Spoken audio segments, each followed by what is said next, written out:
Herzlich willkommen auf LH Cybersecurity und schön, dass du dabei bist. Wir schauen uns heute Bitdefender an. Wie ihr auch vielleicht im Hintergrund schon seht, hier ist die Bitdefender Webseite aufgerufen und ich habe mir Bitdefender gekauft und getestet. Wir schauen uns an, wie die ganze Oberfläche ausschaut, was ich gut finde, was ich schlecht finde und wir gehen auch ins Detail, also die ganzen Einstellungen schauen wir uns an und welche Funktionen Bitdefender hat. Zudem schauen wir uns auch das im Vergleich zu anderen Virenscannern ein bisschen genauer an. Genau, zum Schluss gibt es ein Fazit von mir, wie ich Bitdefender finde. Also, ich wünsche dir mega viel Spaß mit dem Video und bis gleich.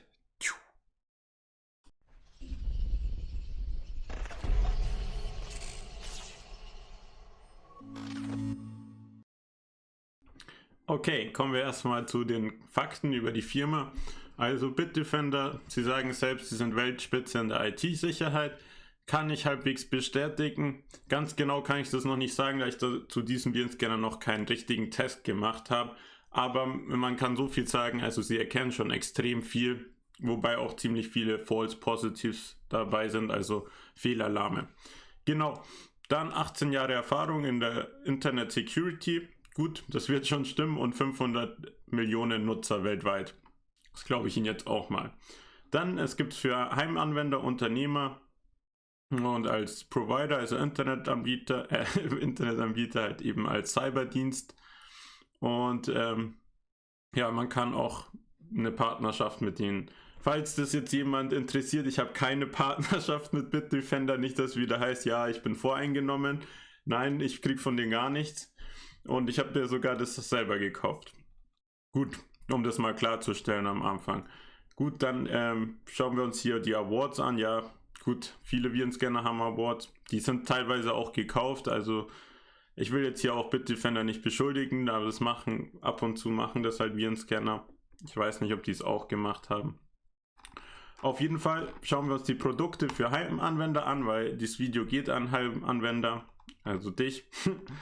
Und dann schauen wir uns an, was es hier so gibt. Es gibt einmal Total Security, das habe ich auch, ist am beliebtesten.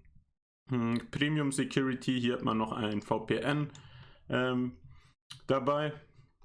Und per mehr Funktionen oder Small Office Security. Das ist halt für 10 Geräte zum Beispiel. Und hier haben wir auch eine Cloud-basierte Verwaltung. Genau, dann haben wir Internet Security und Antivirus Plus. Diese Pakete unterscheiden sich halt durch Funktionen, die dabei sind oder nicht. Da gehe ich jetzt nicht genauer ins Detail, das könnt ihr euch selber auf der Webseite durchlesen.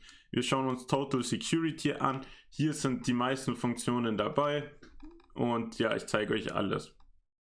Genau. Ja, hier gibt es auch so eine Bitdefender Box, ist auch ziemlich interessant, würde ich mir auch mal anschauen, wenn sie nicht so teuer wäre. Ist einfach eine Art Router, den man ins Netzwerk stellt und dann sichert er eben das Netzwerk. Genau. Familienpaket und so weiter. Ja, VPN. Und hier sehen wir halt schon mal 3 Funktionen, die dabei sind. VPN zum Beispiel und dieses Computer-Tuning.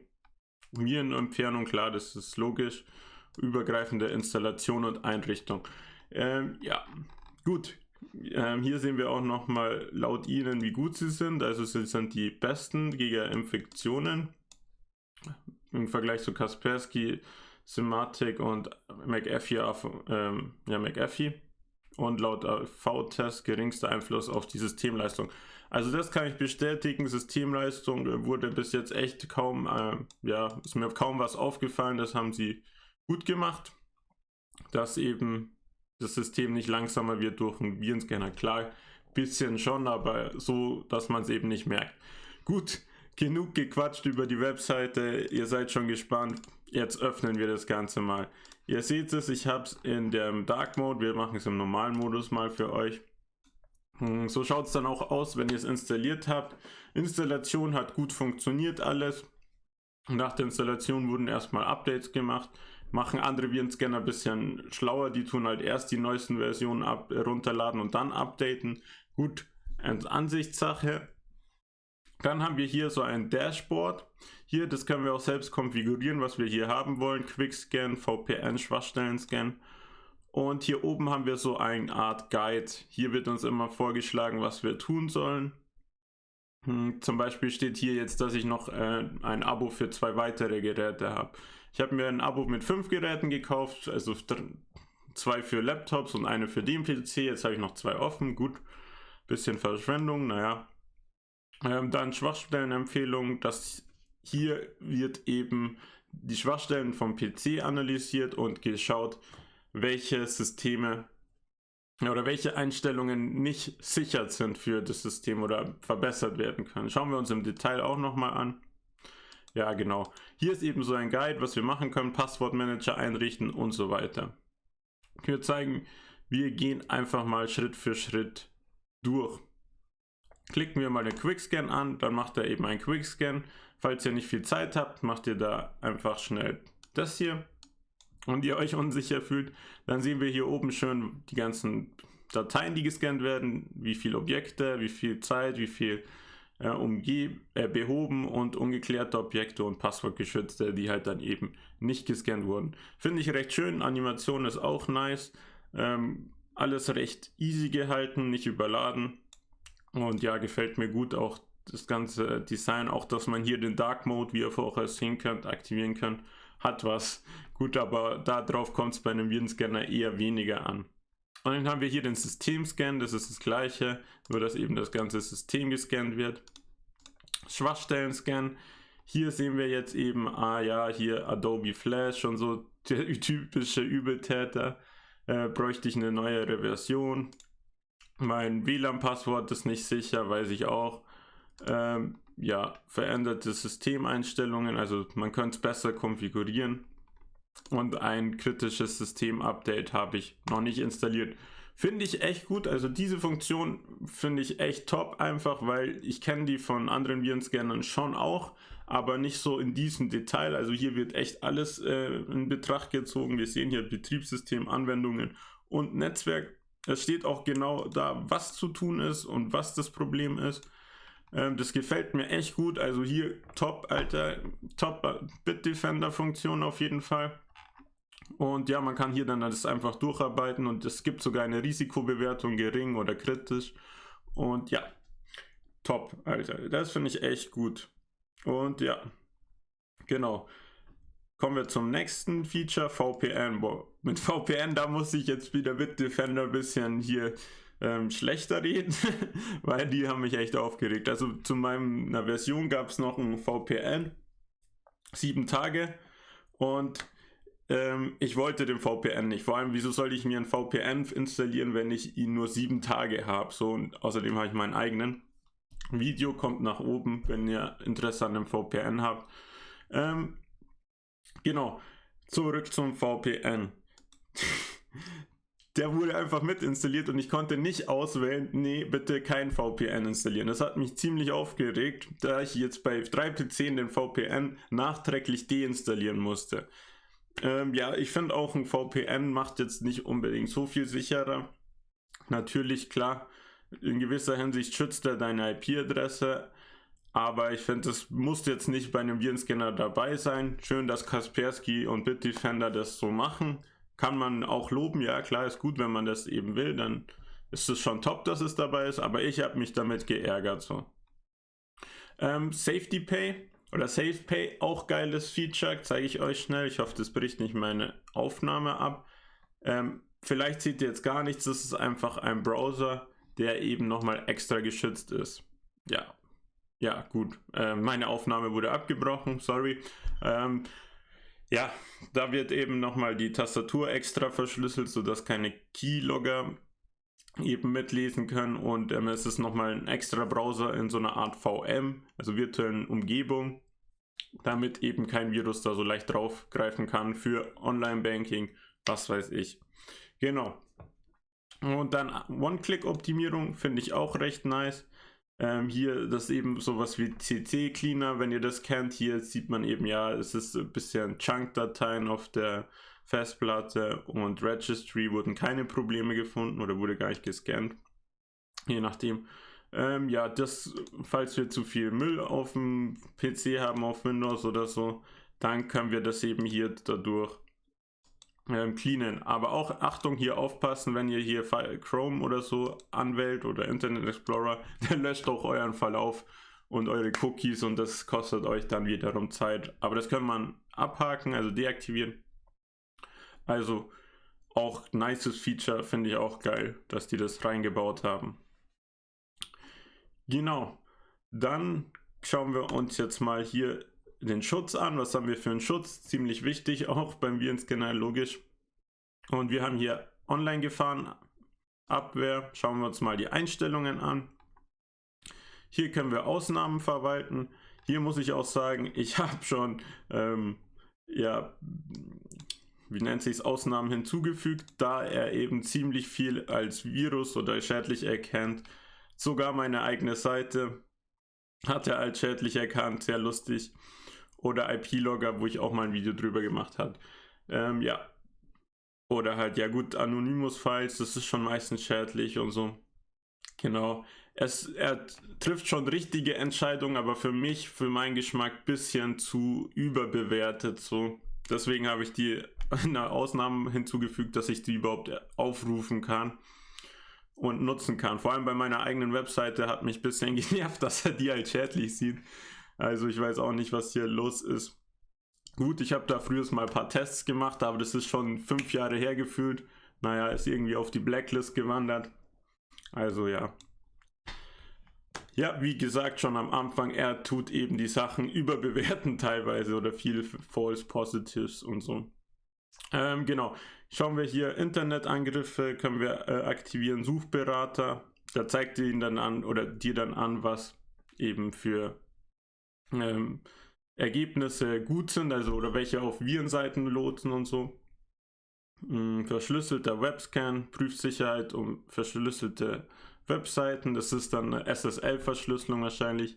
Betrugsschutz, ich schätze mal Phishing. Ja, hier haben wir nochmal Anti-Phishing.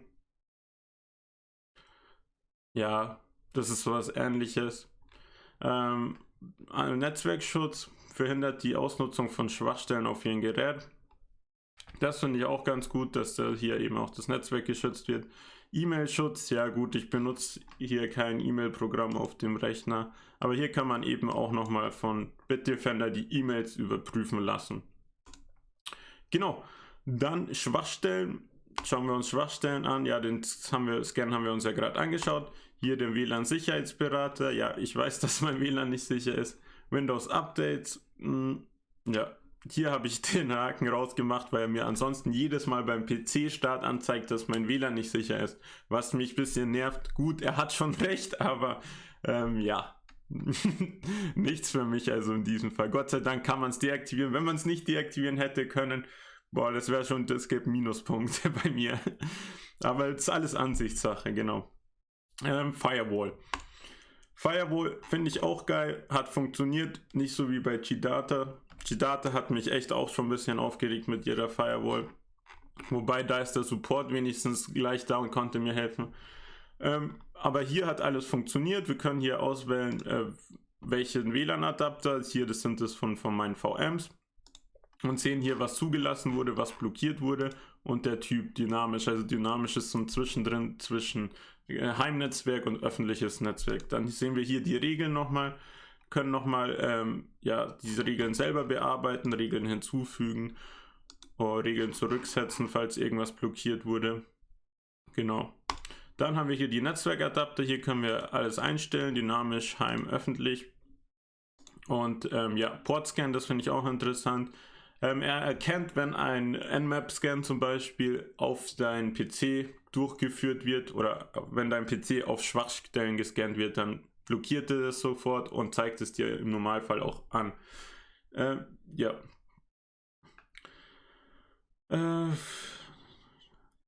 Gut. Dann haben wir den Tarnkappen-Modus, finde ich auch interessant. Da werden die Ping-Befehle blockiert, also der PC wird nicht im Netzwerk angezeigt, zum Beispiel bei einem Ping-Versuch oder so. Aber das ist jetzt hier nicht so relevant. Gut, dann schauen wir die Ransomware-Bereinigung an.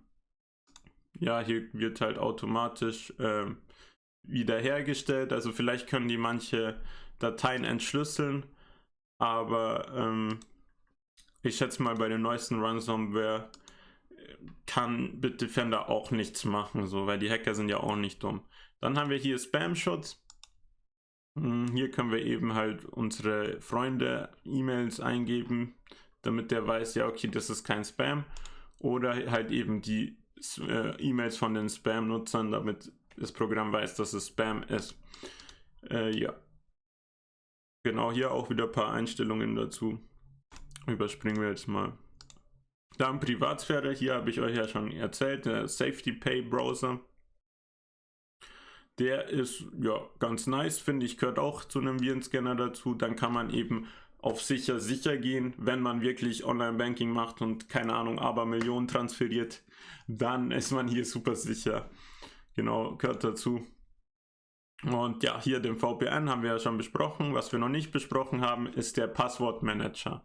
Der Passwortmanager, ja, muss jetzt nicht sein, kann aber gut sein, auf jeden Fall. Ich nutze auch einen, aber eben nicht von einem Virenscanner, sondern einen anderen. Da könnte ich auch mal ein Video drüber machen. Wenn es euch interessiert, schreibt es in die Kommentare. Ja, deswegen habe ich den auch gar nicht getestet. Ich gehe mal davon aus, dass der schon was taugen wird. Und wir haben hier auch alle Browser supported, also Internet Explorer, Mozilla, Google Chrome. Das ist wichtig beim Passwortmanager. Und ja, normalerweise wird bei einem Virenscanner auch extrem viel Wert auf die Sicherheit gelegt.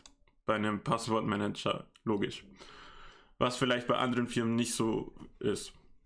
Gut, dann, was brauchen wir noch? Ja, Video- und Audioschutz, das finde ich, ist für mich auch persönlich ziemlich wichtig, da ich nicht will, dass irgendjemand meine Kamera übernimmt oder mein Mikrofon, weil ich habe ziemlich gutes Equipment, also man könnte mein ganzes Zimmer sehen, und weil ich so einen Weitwinkel habe und mein Mikrofon ist auch Blue Yeti, das geht auch ziemlich ab, das hört man vielleicht sogar im Hintergrund jetzt die Kirche klingeln. Aber ja, das will ich auf gar keinen Fall, dass es irgendjemand übernimmt, weil er ungefähr dann alles mitbekommt. Und deswegen ist für mich ein guter Video- und Audioschutz notwendig, was hier auch geboten ist. Also wir sehen hier die ganzen Anwendungen, die erlaubt wurden von Bitdefender, dass die eben darauf zugreifen dürfen. Das ist eben Discord, OBS, XSplit, Viewcam und Chrome. Und hier kann ich eben das Ganze deaktivieren, dass diese auch nicht mehr Zugriff haben, was jetzt vielleicht nicht so schlau war.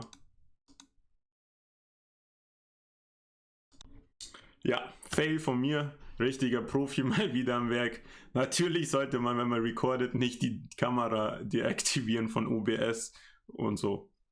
Genau, wir sehen jetzt hier unten aber die Meldung, es wurde aufs Mikrofon zugegriffen. Das ist schon mal cool, dass ich da auch immer benachrichtigt werde, wenn irgendwas darauf zugreift. Und ja, wir sehen hier, Anwendung OBS greift aufs Mikrofon zu. Und halt ein paar andere Tools auch noch. Genau, das ist nice, dass die das automatisch wissen, welche Anwendung gut ist. Und wir können es aber auch wieder deaktivieren, falls wir die Einschätzungen von Bitdefender als schlecht empfinden. Genau, hier haben wir dann eben noch genauere Einstellungen, wie wir das eben handhaben wollen, ob alles blockiert werden soll, ob wir benachrichtigt werden wollen. Selbe gilt eben für Mikrofon und Kamera. Top finde ich hier auch wieder großes Plus, auf jeden Fall für Video- und Audioschutz. Muss auf jeden Fall dabei sein beim Virenscanner. Also alle, die das nicht machen, haben irgendwas verpasst, würde ich sagen, haben aber auch Gott sei Dank die meisten Virenscanner. Dann Anti-Tracker.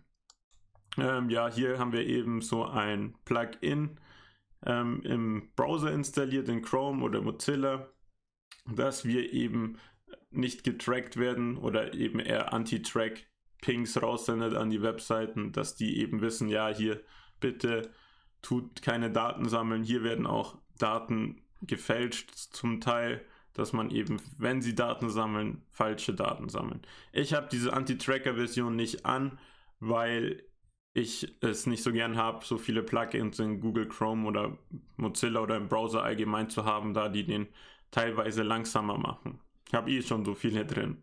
Aber für euch so, ja, warum nicht? gerne mal testen. Ist bestimmt ganz gut. Ja, Elternberater.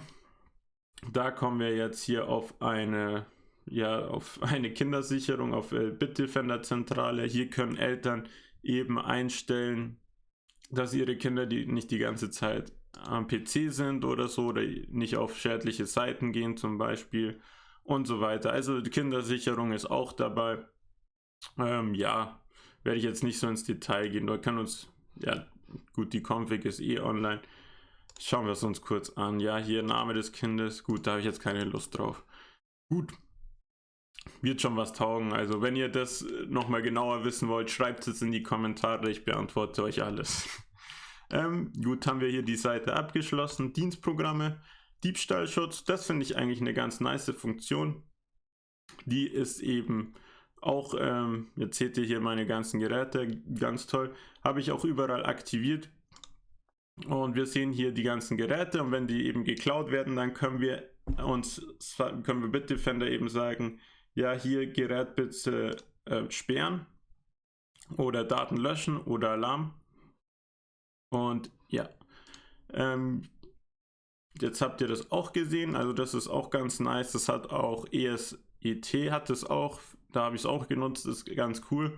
Bei ESET war es auch noch so, dass es ein extra Benutzer gemacht hat, und wenn ein Foto oder wenn sich jemand in den offenen Benutzer ohne Passwort einloggt, dann machen die ein Foto von einem und man weiß sofort, wer den Laptop geklaut hat. Das ist jetzt bei Bitdefender leider nicht dabei, ist aber nicht unbedingt notwendig. Man kann ja hier die Daten löschen oder das Gerät sperren.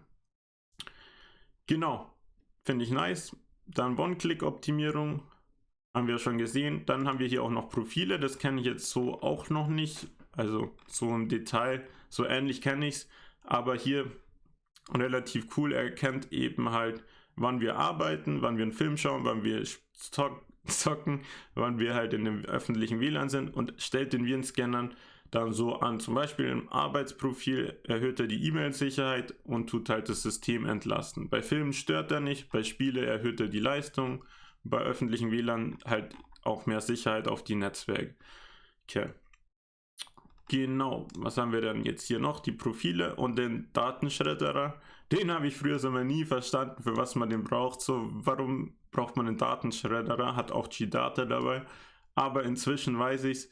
Hier ist einfach, wenn man eine Datei vom Computer löscht, dann und auch aus dem Papierkorb natürlich löscht, dann ist die nicht ganz weg. Man kann sie unter Umständen wiederherstellen, wenn sie noch nicht überschrieben wurde. Und um das zu vermeiden, dass man irgendwie irgendwelche Top-Secret-Daten sicher löscht, kann man die eben hier reintun in den Datenschredderer. Der wird dann dafür sorgen, dass die Daten überschrieben werden und nicht auf gar keinen Fall mehr hergestellt werden können.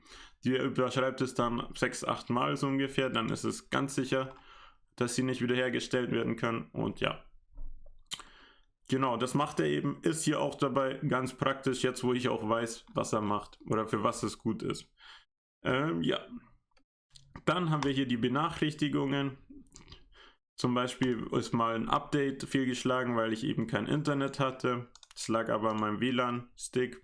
Dann sehen wir hier Warnungen. OBS greift auf mein Mikrofon zu, Informationen, was eben erlaubt wurde, was gemacht wurde, und hier alle zusammen. Finde ich auch relativ cool. Kann hier alle gelesen anklicken und dann sind die hier unten weg. Das taugt mir auch, dass ich hier eine kleine Übersicht habe, wie eben die Sachen da so sind. Genau, allgemeine Einstellungen. Wir können Bitdefender mit einem Passwortschutz einstellen, finde ich auch gut. Passwörter sind immer nicht schlecht für die Sicherheit. Oder wenn man eben Kinder hat, dass die da nicht blöd rumklicken und alles kaputt machen zum Beispiel. Dann hier Sonderangebote, das ist standardmäßig aktiviert, habe ich deaktiviert, ich will keine Sonderangebote. Irgendwelche Empfehlungen will ich auch nicht. Dann können wir hier die Sprache, den Dark Mode aktivieren. Den finde ich wesentlich angenehmer und schaut auch besser aus, finde ich. Hier können wir Proxy-Server konfigurieren. Übermittlung von Cyberbedrohungen habe ich auch deaktiviert. Ich will nicht, dass die alle meine Dateien haben, wenn irgendwas infiziert ist. Host-Datei scannen. Sehr geil, dass sie das auch gemacht haben. Das ist wichtig, weil um eben halt DNS-Hijacking zu verhindern. Wenn ich das jetzt erkläre, es geht ins Detail, auf jeden Fall gutes Feature, auch wichtig, dass die das eingebaut haben. Ansonsten könnte man sich zwischen die Updates reinschalten. Hier die Updates, ja, können wir automatisch starten, würde ich auch so lassen im Hintergrund, und die Prüfung können wir hier auch einstellen, also jeden Tag oder so, falls wir jetzt Internet sparen wollen oder so. Genau, dann kommen wir hier noch zu dem Rettungsring. Hier haben wir ein Benutzerhandbuch. Das ist auch eine fette PDF-Datei mit 356 Seiten, falls ihr irgendwo noch Fragen habt. Support Center. Hier könnt ihr eben ja auch noch mal ein paar Informationen, How-to-Videos anschauen und Kontaktaufnahme. Hier können wir uns einen Ticker machen. Wir sehen auch hier wurden Ordner gerade erstellt. Sagen, ja, Malware gefunden und dann eben erklären. Dann können wir halt das Problem reproduzieren, das Starten des Problems, da wird halt wahrscheinlich ein Video gemacht und so weiter. Das ist nice, dann wissen die IT-Leute da von Bitdefender direkt, ja, was ist denn das Problem? Oder halt hier Fehler oder Absturz, Aktivierung, sonstiges. Ja, das ist ganz cool. Hier dann halt die Beschreibung. Finde ich schön gelöst. Hier nochmal der Account, wie lange noch Bitdefender die Lizenz noch läuft. Hier können wir auch Kontowechsel machen. Ja, okay, aber ich würde sagen, ihr habt jetzt hier einen kompletten Überblick bekommen. Ihr habt auch schon viel von meinen Meinungen bekommen. Und jetzt hier nochmal das abschließende Fazit. Also, ich finde Bitdefender relativ gut, also gefällt mir echt sehr gut, muss ich sagen, weil eben alle Funktionen, die man braucht, sind enthalten. Gut, der VPN hat ein bisschen gestört. Ich finde es auch nice, dass es eben eine One-Click-Optimierung hat und diese Schwachstellen scannt. Das finde ich echt top. Dass er auch so penibel ist, kann man jetzt positiv sehen. Ich sehe es jetzt mal positiv, weil dann weiß man eben, ja, was los ist. Es stört zwar manchmal, aber im Endeffekt ist es ein Pluspunkt. Und die Systemleistung wird auch nicht beeinträchtigt. Also im Großen und Ganzen ein ziemlich guter Virenscanner. Und ich kann ihn euch gerne empfehlen. Und das geht auch wieder nur von mir aus, also ich werde dafür nicht bezahlt. Nochmal, um das klarzustellen. Und ansonsten, konntet ihr ja hoffentlich eure eigene Meinung bilden. Ihr habt jede Einstellung jetzt eigentlich gesehen, außer ich habe ein, zwei übersehen. Aber im Normalfall habt ihr alles gesehen. Könnt euch euer eigenes Bild machen. Und ja, ich hoffe, das hat euch weitergeholfen. In diesem Sinne wünsche ich dir einen wunderschönen Tag. Bleib sicher und bis zum nächsten Video. Peace. Und Abo und Like nicht vergessen, gell? Ciao. Okay, ciao.